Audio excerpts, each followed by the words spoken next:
Alright, recording, back rolling. So go through these posters and they'll cover anything that I would possibly ask you on this upcoming quiz or on the midterm. And so energy and momentum, we got these variables and these units. And so energy, guys, is measured in what? What's J stand for? Joules. Now it can take different forms, and the forms we care about in this class are called mechanical energy. And you can do work, which is force times distance. Isn't that a transfer of energy? This capital W is a variable. Don't mix that up with this W down here is a variable, which yeah stands for watts down here, and that is quantified power. So energy can take all these forms, and they're all quantified in joules. We'll look at that in a minute too. Right. Guys, what is power? Power is what? Force.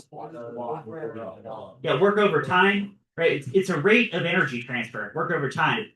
And yeah, that is in watts. You guys ever seen maybe a 20-watt light bulb? Could that be 20 joules per second? That's what that is. And then when we eventually get to momentum, which won't be probably today, you guys know momentum is mass times velocity. Oh, here's kilogram per meter per second, mass times velocity. You can also have a change of momentum. It's called an impulse. Guys, is kilogram meter per second in Newton seconds? Is that like in terms of the units, the same unit? Yeah, it's the same thing, right? They say that. All right, but let's stick to the energy for today. So energy is measured in joules. Now, joules breaks down into newtons times meters because it could be like force times distance, couldn't it be? Kind of like work, right? Okay. And newtons, you guys know, it breaks down to kilogram meter per second squared, like Newton's second law of motion, F equals ma. Okay. Combine that with this meters, and in terms of fundamental units, breaks down like this. So 1 joule of energy is equal to, well, this in terms of kilograms, meters, and seconds. Okay. Guys, is energy conserved? Yeah. Yeah. So can you create or destroy energy? No. Right. So however many of these there are in the universe today, things there were a billion years ago. Right. Okay. And then how about power? Power is in watts. 1 watt is 1 joule per second. Okay. So divide by seconds looks like that. All right. So you guys get so far? All right. Forms of energy. This one's really important right here. This one right here. Guys, know these forms of mechanical energy. Forms of mechanical energy. So what's not on this list are things like thermal energy, nuclear energy, chemical energy, like energy in a gallon of gasoline. That's not on this list, right? But energy of height or motion, right? That is on here. Right? So work could be an energy transfer, force and resistance. Because this is a dot product. So this dot product needs to multiply what components together? Starts with a P. Parallel components. Right? So if you have something weird going off in different directions, just parallel components that multiply. This is a special kind of multiplication, dot product. Right. If you lift something some height, maybe you need to lift it with a force equal to its weight mg. You lift it distance equal to height h. That gives us this potential energy mgh. Right. Now that's localized to the surface of a planet, so that the gravity field is approximately constant. Right. But what if you said, oh yeah, right? Why is universal potential energy negative? Yeah, but why is universal negative? Right. Yeah, there was a whole story behind that. Right. And this universal form does simplify to mgh. Localized. Actually, I think that might be the very last poster. I'll just go ahead and flip to that and go through that story. Right, it was pretty close. Right? Yeah. Why would this be negative? Right? So, actually, let me see. Do you have escape speed in here? Okay. Well, I'm sure it's one of those. I'll just go from scratch. Okay. Let's do the story of escape speed. Suppose the curiosity Earth right here, or has some mass capital N. And then on the other side of the universe is maybe one of these little masses just like floating around in space. Okay, mass little m. Thank you. And there's a crazy distance between the two. Let's say almost infinite distance. And there's nothing else in this universe. It's a big empty universe except for these two objects. And they start to pull together. It's tiny gravitational attraction. Now, do you guys think maybe after a billion years, this object eventually crashes into the Earth? Yeah, maybe the Earth moves like a tiny bit, but mostly this object is falling across the universe after a billion years crashes. Okay? Well, what speed would it crash into the surface of this planet that has radius capital R? Okay? So I can use conservation of energy to solve that. Sum of energy initial equals sum of energy final. Okay? Now, guys, if they have no motion to start with, then how much kinetic energy do they have? Zero. Yeah, zero. Right? Because energy motion, zero speed, you have zero kinetic energy. 1/2 mv squared. Okay? So there's zero there. Now, guys, just go with me for a minute that universally potential energy you divide by the distance. Okay, and you'll see. Well, I'll show you guys why it ends up being okay. So divide by. Guys, if this R is like infinitely far away, what is 1 over infinity? Like almost zero. Almost zero. Yeah, so zero, right? You have a buy a lottery ticket, 1/20 million, basically zero. Right? So there's 0 joules in the system. 0 plus 0 is 0. Right? Which means there's always 0 joules. Which means that as this is crashing into the Earth, it has a bunch of 1/2 mv squared. That's a bunch of energy. Where did it come from? Well, it came from a loss of potential energy. Well, if it started with 0 potential energy and is losing potential energy, that's why potential energy is always negative. Okay? Right, from a universal point of view. Plus negative G M M on R. Okay? Right, anyways, if you end up solving for this V, that would represent the crash speed from the edge of space, wouldn't it? But then, guys, if you just turn that around and say, well, if you were standing on the surface there and you threw it up that speed, wouldn't it just barely have enough speed to get back to the edge of the universe? So this also represents escape speed if you just turn it around, right? And then if I cut through some algebra, the escape ends up being square root 2g m on r, radius of the planet. This is radius of the planet. Right? I doubt AP would ask you escape speed. I don't think they tend to ask that, but that's what that would be. Okay, good. Okay, so we got that. Okay.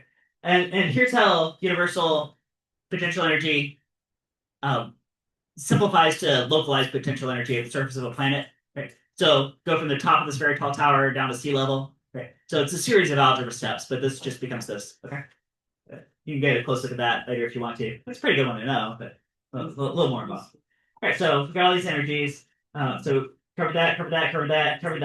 Right. Ooh, how about energy in a spring? I know force on a spring is Kx. That was Hooke's law. F equals Kx. Right? Because all the time students mix up F equals Kx and energy is 1 of Kx squared. Oh, you know what? I think that's an old poster I did not have ready to go. Here it is.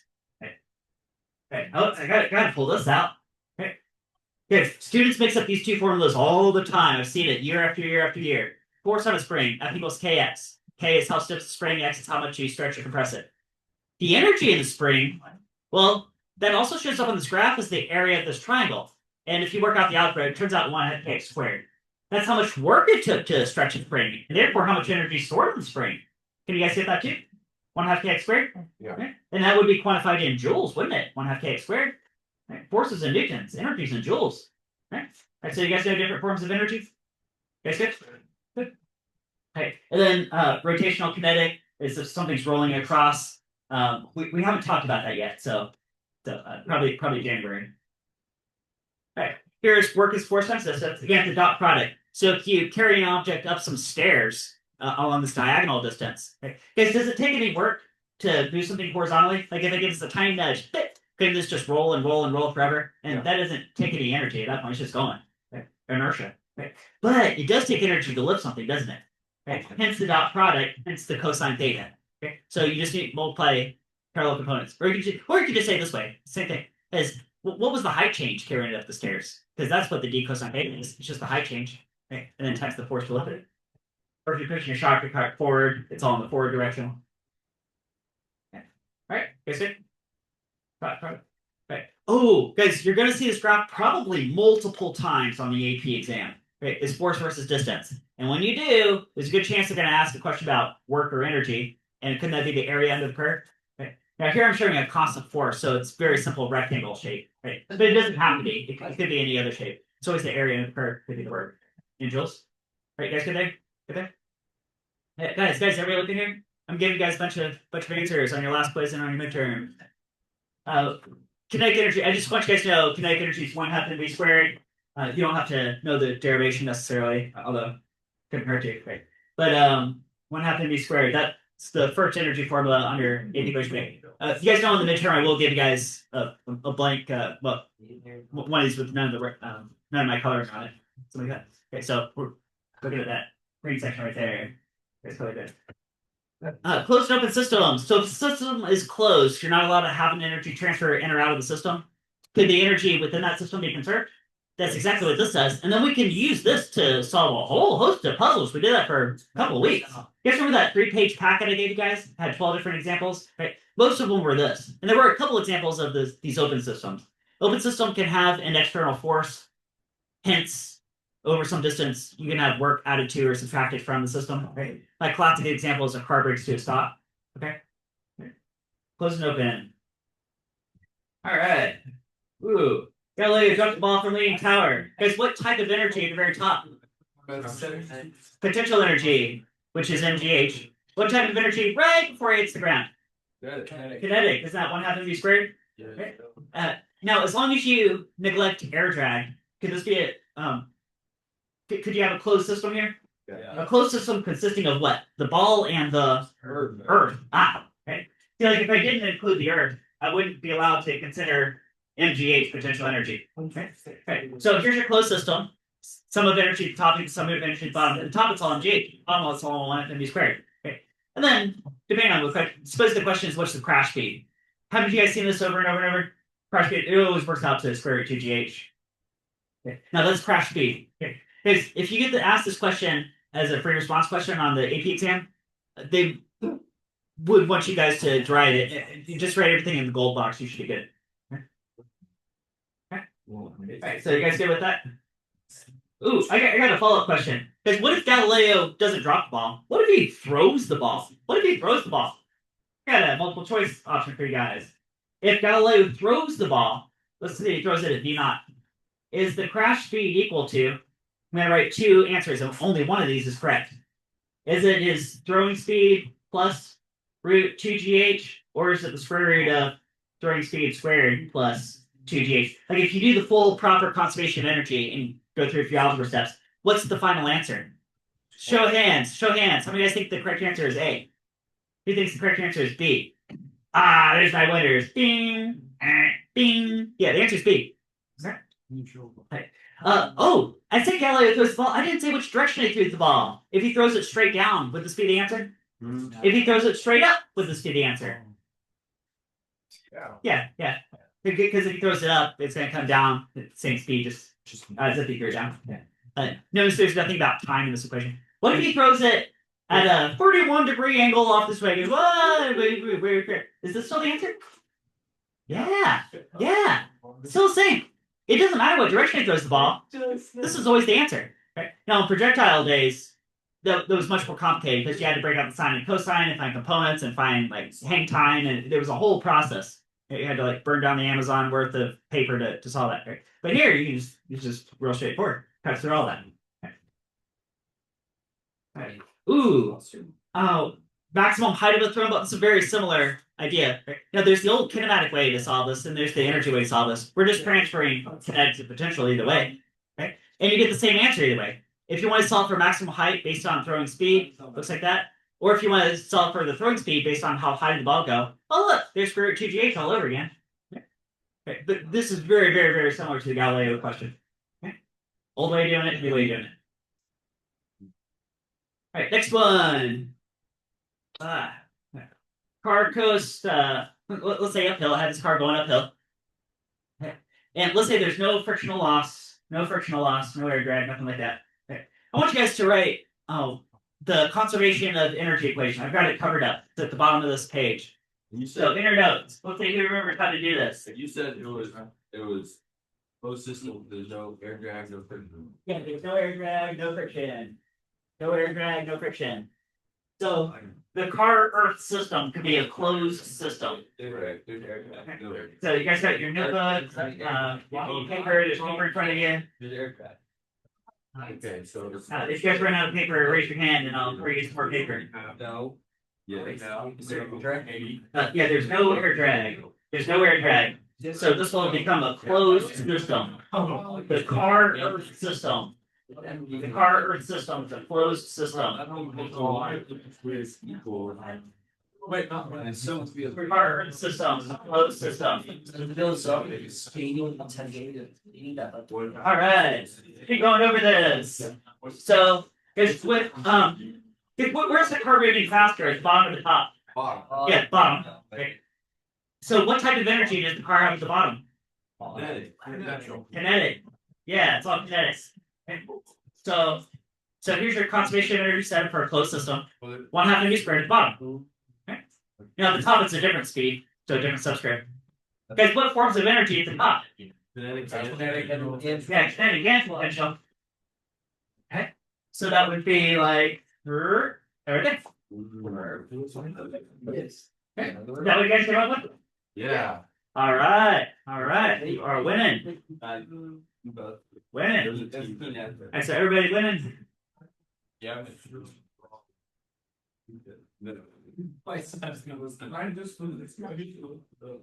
All right. Let's go a step more complex here. See if you guys remember how to do this. Okay. This was a little trickier. Is what is the speed at the bottom? Let's say in terms of L and theta and I guess gravity field would matter. Like, I think that's all you need. Right? You guys come up with what's the speed at the bottom? The speed of the bob at the pendulum of the speed of the bob at the bottom of the pendulum motion as a function of L, theta, and Earth gravity. Okay, so E at will be only kinetic ability, right? So the bottom it equals 1/2 mv squared. So 1/2 mv squared. So at the top we have the log. Should equal. Okay, what? How do we the energy? So. Wait, it's over MGH.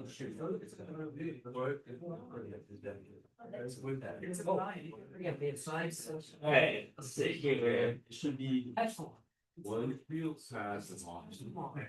You guys did set up a conservation of energy as part of the process, right? Okay, so, I mean, I'm not revealing too much, right?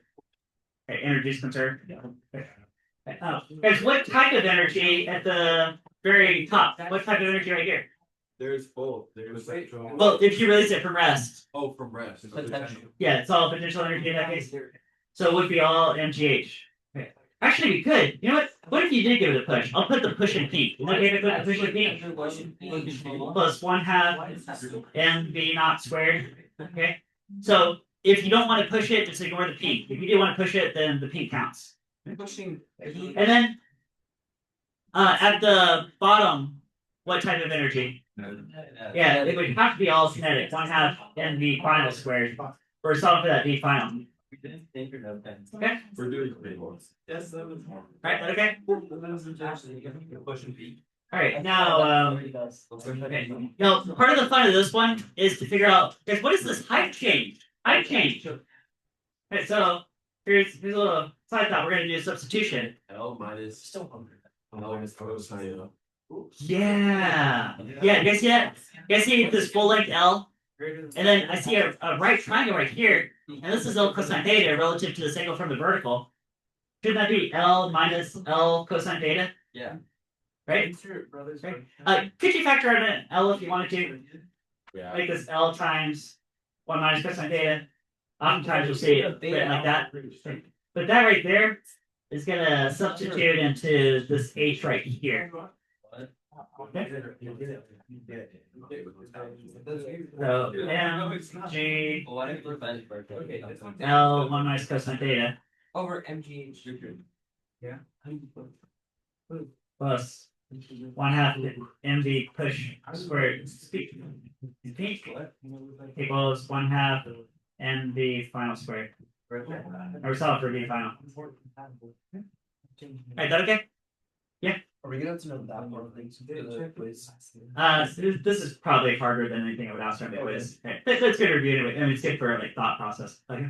Would they make us put L times 1 minus cosine theta on the AB exam? If it was a free response question, no. It might show up as a multiple choice answer, maybe. Okay.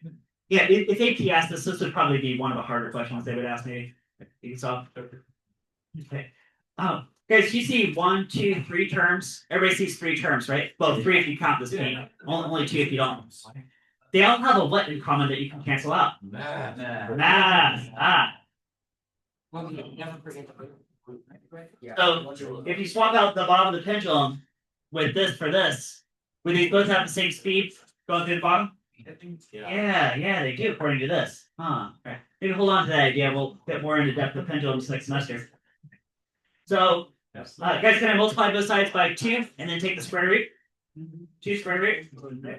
So times 2. Well, maybe a 2 here. This 2 would cancel, and then this 2 would cancel. And then square root. So V final is big old square root Now, if you include this pink, it'd be, oh, look at this, ground square, just like for Galileo from the ball. Huh. And if you don't, you just ignore that. And then I got a 2GL and a 1 minus cosine theta. Square root of all that. That's the whole thing. All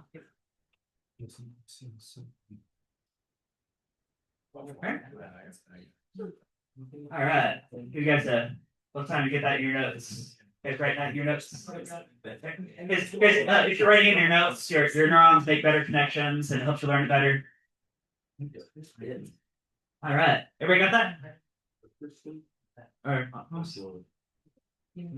My neurons are like well graded. Yeah. All right. And then my poster version, they skipped the stuff there, but let's kind of.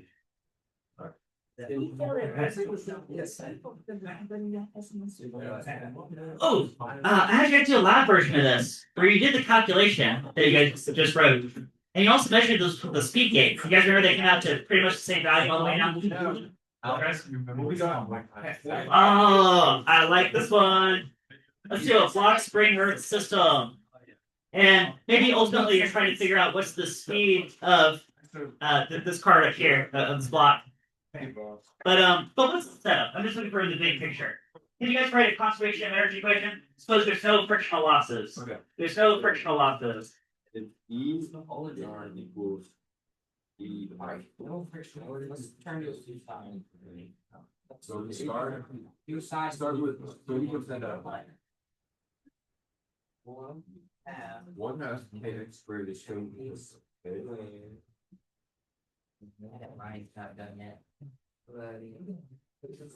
It ends up with the potential. So it ends with kinetic. Chicken. so 1 half. Alright, so you guys gonna start this with conservation of energy. Yeah. That's the framework process. Guys, what type of energy at the very beginning?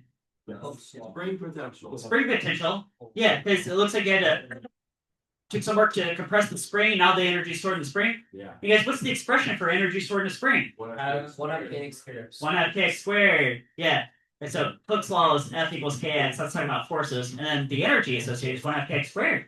Ah, that's some number of joules. I gave you the spring constant and how much it is compressed. You can tell me how many joules are stored. Okay. Maybe it's like 100 joules. Now, guys, if it's 100 joules in the system, yeah. Does some of the energy go to lifting against gravity, and some of the energy go into keeping it in motion at the top? Yeah. And that's called what kind of energy plus what kind of energy? Potential plus kinetic. Potential plus kinetic. So mgh and 1 half mv squared. So there's 1, 2, 3 terms, and they're all some number of joules. Maybe you have like 100 joules here, and like 30 joules here, and 70 joules here. Because it has to equate. So you just switch. How many of you guys got that? Who guys got that? Yeah, winners. Who's winning?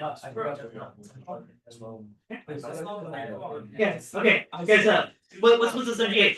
Because doesn't it take some energy to go uphill? Yeah. And what if the fluke was really, really tall? Guys, if the fluke was really, really tall, would this be going slower and slower and slower for the top of the loop? It kind of reminds me of this a little bit, doesn't it? You guys know that diverging diamond that goes over I-95? You guys probably BR Boulevard, I think. Guys, even if there was no frictional loss, doesn't your car slow down as you go up the hill? And what if the hill was really tall? Wouldn't the car be going slower and slower and slower? Yeah. Same idea here. Some of the energy has to go to lifting this against gravity. Whatever's left over stays in its motion. Okay, what we got next? Ooh, here's a pretty good one. Let's treat this bungee cord as a spring, basically. That what Paula looks like. So, like an ideal spring, I should say.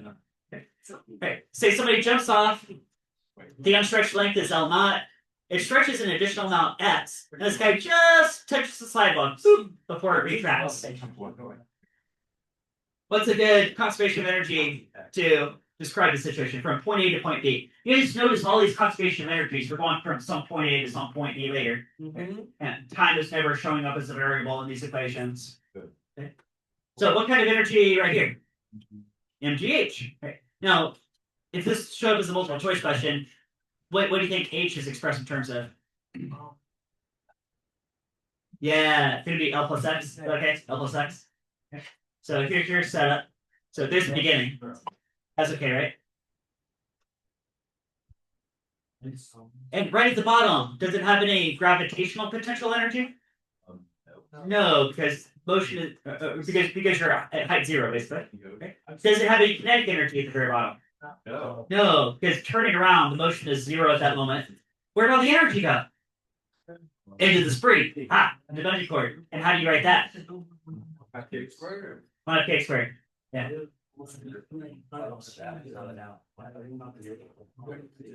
Right, guys, you bungee jump in. Oh, no. Guys, I'm done. Bungee jump. It's like your 2000. Is this Sun Tzu. I think it is. Yeah.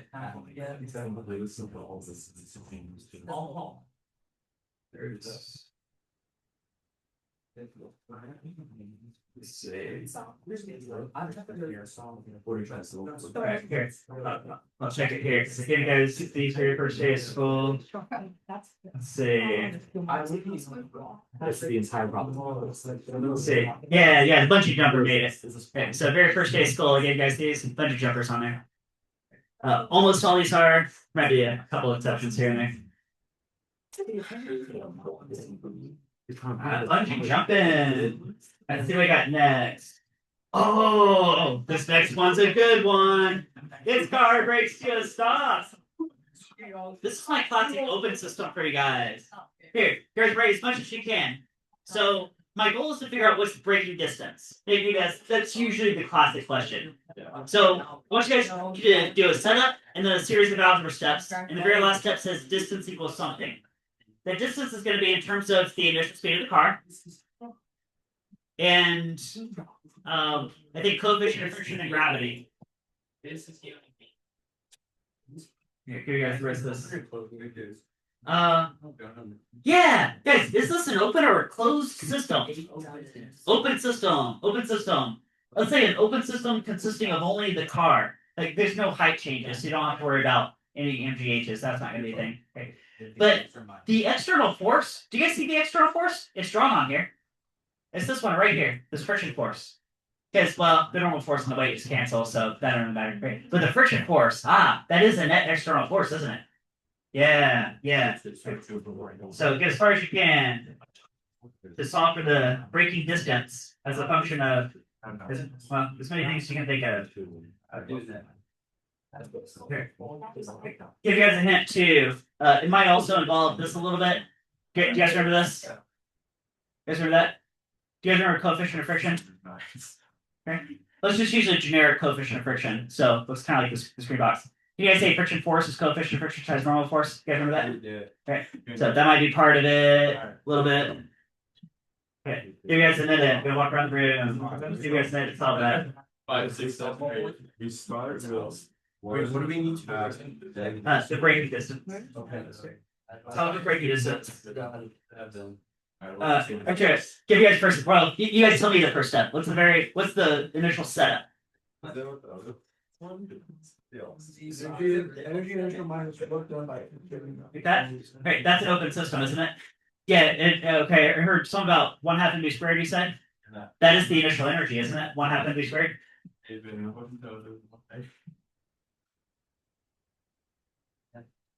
Okay, so it starts in motion, then we have some minus work. But what is the equation for work? What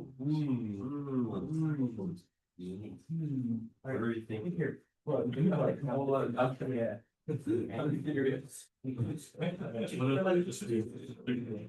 Oh, my man. Oh, 4 times distance. Minus. Minus 4 times distance. I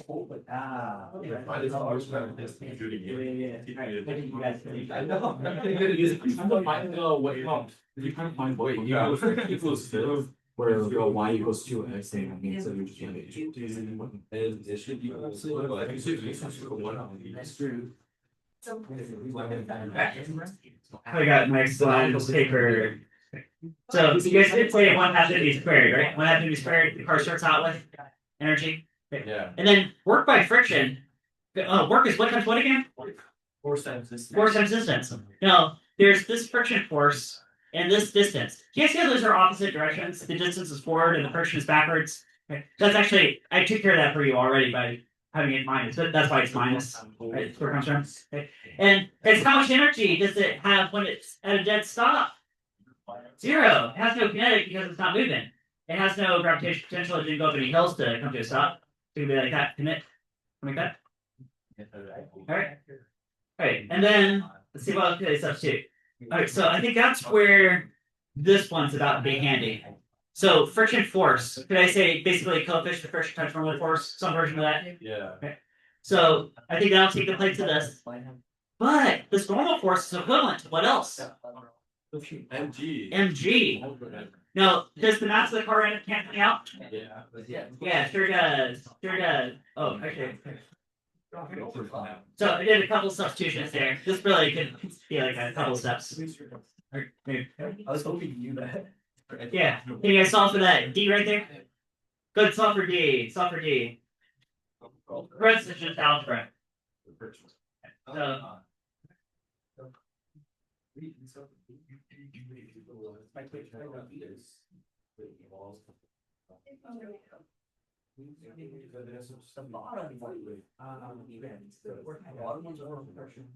Yeah. so look, this you're on the train, right? It has to answer very, you'll be doing the same thing. All right. Okay. And then the mass of the car ended up canceling out. So that's exactly what we should have gotten right there. Okay. And yeah, walking around it. So you did. Awesome. And oftentimes a good classic question is this proportional relationship between the initial speed of the car and the braking distance. You guys see that square relationship?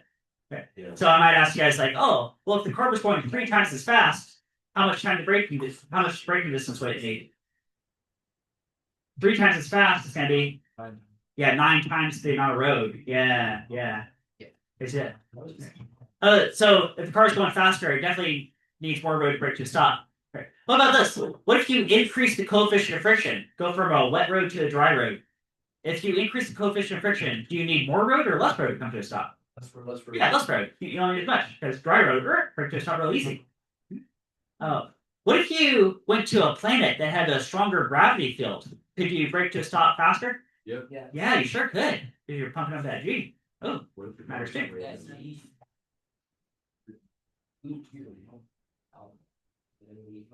Alright.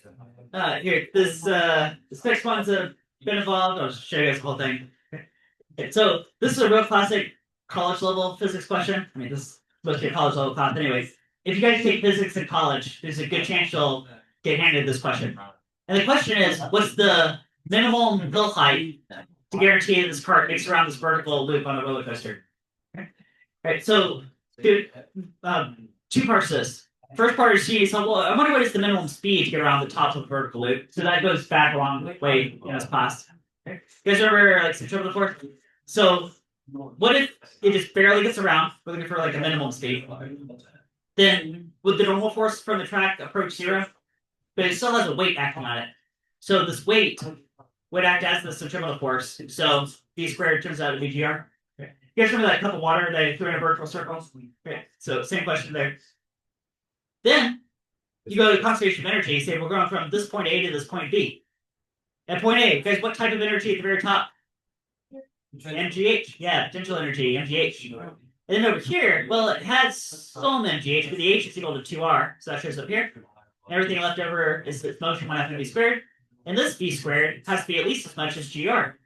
I need to do some algebra. And this is always the answer to this classic question. And so, are you guys ready for college physics now? You guys ready for that? Alright. Atwood. Okay. So the first time you guys saw it was way before energy. And I had you guys do a lab where you were measuring what's the acceleration. What you were kind of, you guys remember what you did was you started going way back in the day. You guys had a couple of different weights over a pulley. You released them and said, how much time does it take to move some distance? So you calculate the acceleration and the whole thing that way. Right? Okay. Now, when you get to the energy section, there's a particular question. You guys ready to be on your toes here? There's a particular question they can answer very quickly using a conservation of energy method. Does anybody know what particular question I'm thinking of? I gave you guys a hint. It's not how far is a function of time. Like how far did it fall after 3 seconds? It's not an acceleration. It's not tension. Guys, tension is forces. Okay, so something to do with velocity, yeah. Right. Here's a good way to think about this as this checklist. Guys, all these energy expressions we've been creating, all these energy equations, don't they just come off this page? Oh, the work. So are we basically working with these forms of energy? Guys? Yes. These two? Great. So as those weights are changing heights and changing speeds, that sounds like these two. Guys, the classic question that you can answer very quickly with an outwit is what is the speed as a function of height change? Okay? If you get an outwit and you get the question, what's the speed as a function of height change? You could go through acceleration and all that, but that would take a long time. Okay? You can solve it very quickly with what I have underneath this paper right here. Okay, you guys ready to do that? Okay. So we're talking about the M1 and M2 Earth system. That could be a closed system. Okay. All right, we're doing conservation of energy. And we need to craft this equation to be able to solve for the speed after some height change. Okay. So do you guys see that the big block is going to fall and the small block is going to be lifted?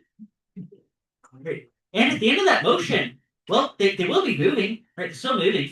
It's just some arbitrary distance we wrote out, but they're still in motion at the end. Right? So, you guys in your notes come up with an equation for that. Maybe some of you guys already did. I'm going to walk around and check on you guys. So, what's the conservation of energy equation for that closed system? And 1 and 2, Earth closed system.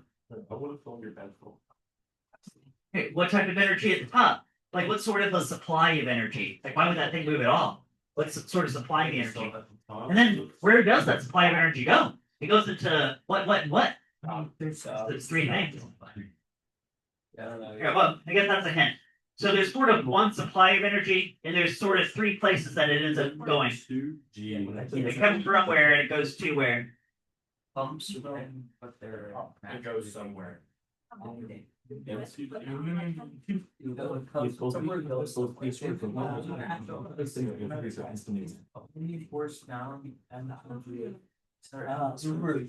find out the momentum. Is M1 equal down?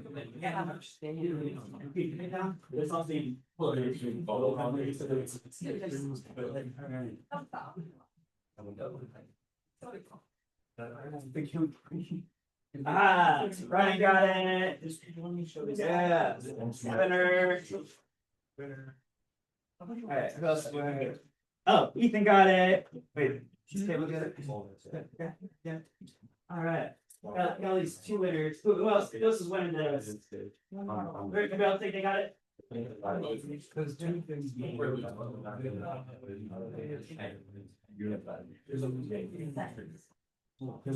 all about energy, you know. So the only energy, so right now in that first snapshot, what's the only energy? No. Not moving. Alright, here we go. Okay. Now, there's a few ways to set it up. I'll just show you guys the way I prefer to think of it. Because this large block falling, isn't that sort of supplying the potential energy? Large block falling. So I think I wrote that in green. Let's see, green. Yeah, M2GH. So the large block is M2, and that's falling. That's sort of supplying all the energy for everything else to happen. That's it. Now, that does effectively 3 things. What's one thing it does? Yeah, it lifts block 1. So some of the energy goes into lifting block 1, let's say they have 1GH on the sort of demand side of the equation. But also what and what? Each of those blocks has a speed and has a kinetic energy, so 1 has to be squared. Right? Now if I threw some numbers at you guys, suppose I told you what the masses were and what the gravity field was and what the height change was. Okay? You could come up with numerical values.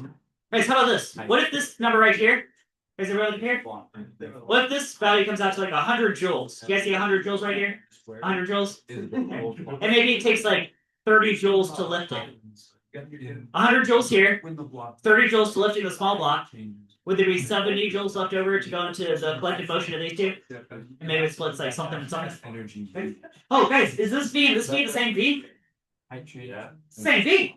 They're tied to the same string. One's going down, one's going up. But it's the same speed. You guys get that, too? Okay. Ooh, here's a pretty similar one. Got a modified outlet.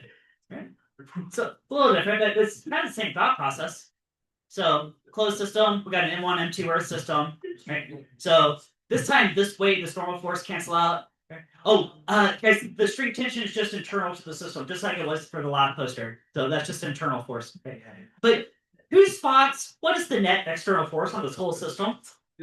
Or I shouldn't say that. Well, here's the Earth pulling on the blocks, M1G, right? Okay. So the fact that this hanging block is going to fall, that's applying all the energy. Okay. And let's say it goes all the way down to like ground level. Now, just about to hit the ground, like right before it hits the ground, it has no height left, but it is moving pretty fast. And I think this one's moving pretty fast. It's like that. So this is pretty similar to the last poster, except that you're not lifting another block. So there's no MGH on the demand side of the equation. You guys get this? Yeah, you guys get me. Yeah. Yeah. Yeah. Here's a fancier version of that. Right. What if you do include a friction force? We haven't done that in a while. Right. Could this be an open system? Right. And maybe this block falling is supplying the energy. You do have to subtract off this friction force times sliding distance. Right. And left over, well, you gotta lift the small block that shows up here. And you have 1, 2, 3 blocks that each have their own kinetic. Ooh, let's do pulleys. Let me see how we're Alright, guys, pulley systems. What's the mechanical advantage of this pulley system? A 1-to-1 ratio. 3 to 1. Yeah. So if you lift with like 100 pounds of force, could you lift 300 pounds? Yeah, now you're super strong. But the catch is you pull lots of string, moves up really slowly. Okay? But the guiding principle here is work input equals work output. So force times distance on the pulling side equals the force times distance on the weight side, on the output side. Right, you guys have all these pulley systems. That was one of your labs. Guys, could you also get a mechanical advantage from a wheel, like a wheel and gear system? You can do that too. Now, again, same catch. You have to pull lots of string on the side. And this comes up very slowly. But you can lift something very heavy. Energy still conserved. You guys ever had a heavy piece of luggage? You put it on wheels and just drill out a little ring. It's not as hard to compared to straight up lifting it. Right? So you get a mechanical advantage with an incline. You can do that. Here's a bunch of simple machines, so that's nice to know. That ways you can get mechanical advantage. A lever is one of those. Efficiency. So this is maybe gets a bit more into thermal, but suppose you put a gallon of gasoline in your car and you drive the car around. Some of that energy from the gasoline made the car go, but a lot of it goes to just waste heat and the car plowing against the air and all that. Okay. So you take a ratio. What's the useful work done compared to the total gasoline energy put in? Give you an efficiency. Yeah. And then with your lab, you ended up taking this ratio in the screen box. Yes, efficiency that way. Oh, okay. This one, guys, AP likes to ask this question. There's a good chance you'll get this question on the AP exam. So you guys know powers work over time, right? Rate of energy transfer. Right. Because what if you have an elevator being lifted, and you know the tension in this cable, and you know the speed that the elevator is being lifted? You guys have that? Okay. If somebody write a derivation for what is the power in terms of those variables? What's the power? You guys see that? Produce power. Variables. I don't know. You see how much energy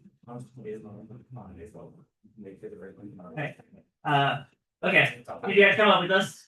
Work is force times distance, then distance over time is velocity. Force times velocity, right? You guys remember that? Right. There's a more complicated version of this where If it's not constant velocity, do you guys remember this too? If it's accelerating, you guys remember the accelerating elevator? Okay, so just hold on that on two. Okay, and then oh, I showed you guys this one. Right, so we're back here. Can I see that? And and we did this one too. We did this one at the beginning of the class. So we did that. Oh, that's the last one. That's the last one. All right, perfect time. All right, we got 1 minute till lunch.